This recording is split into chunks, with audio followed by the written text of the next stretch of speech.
Steinberg, Brook Stockburger. Brook, how are you? Doing great. Outside, birds are singing, sun's shining. What more could you ask for? Really nice. Now, speaking of beautiful weather, it's synonymous with the baseball season, Aggie baseball. They are playing good ball this week, but a disappointing weekend last weekend. 4-game series against Sacramento State. They won 2, they lost 2. 2 of their wins didn't come in WAC play, because 3 of the games counted in the WAC. One was not a conference game, but nonetheless, it was disappointing. Yeah, and not only was it disappointing to lose 2, but the way they lost. Yeah. They had 5-run leads and both of them gave them up. But you're on the road, you're winning a lot. They've won 18 of 21, so you're going to have some stumbles. They come home, going to play WAC play again at home against La Tech. La Tech's lost 5 of 6. Caleb Dudley, their stud on the mound, is going to be the starter against the Aggies. Actually, surprisingly, the Aggies lost this series, or they split the series against Sacramento State, but they didn't see their RPI drop significantly. They were 19 in the RPI, now they're 25. Sac State entered the weekend at 173. Now they're in the top 130, so Sac State saw a jump.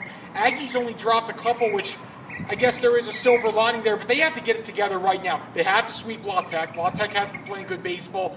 Make or break schedule for the Aggies coming up, because after La Tech, they go to Baylor for 2 games. Yeah. Baylor's a very good team. They come home, they got Hawaii for a 3-game set. Actually, that's a road series, I'm sorry. Then they come back home for Fresno. Then they have a road game at UNM. That's really the make or break portion of the Aggie schedule. They have to get it together now. It starts this weekend against a La Tech team that was just swept in Nevada. Period, point blank. Yeah, exactly. They just got to come home, get it done at home. You got to win the series at home. Try to split them on the road if you're playing 4, or do the 2-1 thing. But yeah, they have momentum. They got to keep momentum. And you're right. The out of the conference play in the Big 12 and then against UNM could really make them stub their toe a little bit. It won't cost them in conference play, but it could cost them a little bit upstairs. So keep that momentum going. They got to get together. They haven't been sharp lately. Let's move on to Aggie football. Their spring ball rolls on. New defense this year. New coordinator. Strength kind of shifts. Their secondary's brand new. They bring back some experience on the front seven. Yeah, you had a great story this week about the defensive backs. It was great. Thank you, Brook. Yes, awesome. Good read. Check it out. That's usually been a strength because of experience. Now, these new guys are going to be very talented, but they don't have a whole lot of game experience coming back. And with a new D coordinator, it's going to be interesting to see where that stands. But the one nice thing is, though, if you have sort of new starters and a new D coordinator, they're sort of growing together.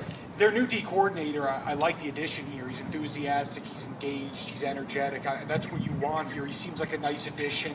I think he's going to work well with Dwayne Walker, who has a defensive background. I think the Aggie defense could be much improved. Still have some concerns about offense, and here's why. Can the offensive line block in a downhill rushing attack? How do you make up? Tavion Rogers and Kenny Turner were great players from them last year. Both of them are gone, so that's a lot of production to make up. And a new coordinator. Doug Martin was, I don't want to say genius. I mean, he's a good football coach. He's a great coach. He really was. He was a great football coach, great offensive coordinator. So to replace those 3 things, they have some questions there, but I think the defense might be something they can hang their hat on. So we'll see. It's spring ball. It's Aggies playing Aggies. I don't even know what I'm looking at anymore.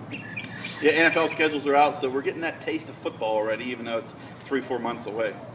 We are. Big Lions fan here, big Steelers fan there. What do you think of the Steelers schedule? Tough. I like that they're opening against Denver, though. Try to get some redemption from their end of the season. I have no idea who the Lions are playing, but I do like Matt Stafford. He's got a lot of Southern swag. Southern swag. Is that Georgia hair? They got a lot of primetime games for Detroit this year. So. They do. Well, they're kind of the flavor of the month or whatever of the year. Folks, thanks for checking us out. As always, this show's going on long enough. Check us out on Facebook, Twitter. This is Brook. I'm Teddy. Have a good day.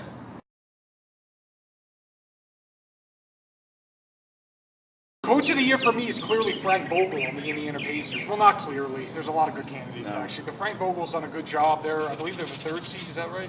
What's his name with the Bulls winning again? I know he won it last year, but hey, why not give it to him 2 years in a row? He's done a great job. Absolutely. He's done a good job. There's Tom Thibodeau. Greg Popovich is always in the conversation. Greg Popovich, I mean, he's a good coach. I just want to say this. He's been coaching Tim Duncan for the last 20 years. Tim Duncan's incredible. Tim Duncan is absolutely incredible. If ever anybody to have a man crush on, it's Tim Duncan. Yeah, I know. I wish I was Tim Duncan. I like Vogel. MVP, it's like, am I going to say Kevin Durant? That's so lame. What about Love? No way. No Love? Well, they're not in the playoffs, Brook. And then we had that discussion yesterday. Yeah, and I said they're not in the playoffs. So you have to be the best player on the best team? No, I don't think you have to do that, but I do think I think your team needs to do something special as well. And the Timberwolves were improved. Now, I think Rick Adelman's done a good job as a head coach. Rick Adelman's an underrated coach. You could make the argument, though, if somebody's doing really great on a so-so team, that even elevates them more. I want to bring this back actually to baseball a couple seasons ago.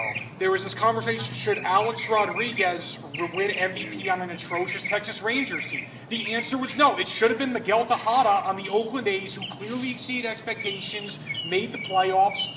I don't even remember who won, but this was a huge debate. But who was protecting him in the lineup? For him to do what he did on that team, you could say is even extra special, right? Well, that's what he gets for accepting a $300 million deal from the Rangers. In the heat of Arlington, no less.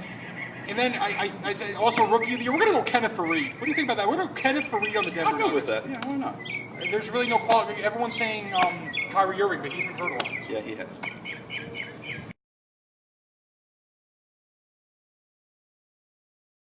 Oh, knife to the heart. I'm a Penguin fan. They're just getting killed. They're giving up 8 goals.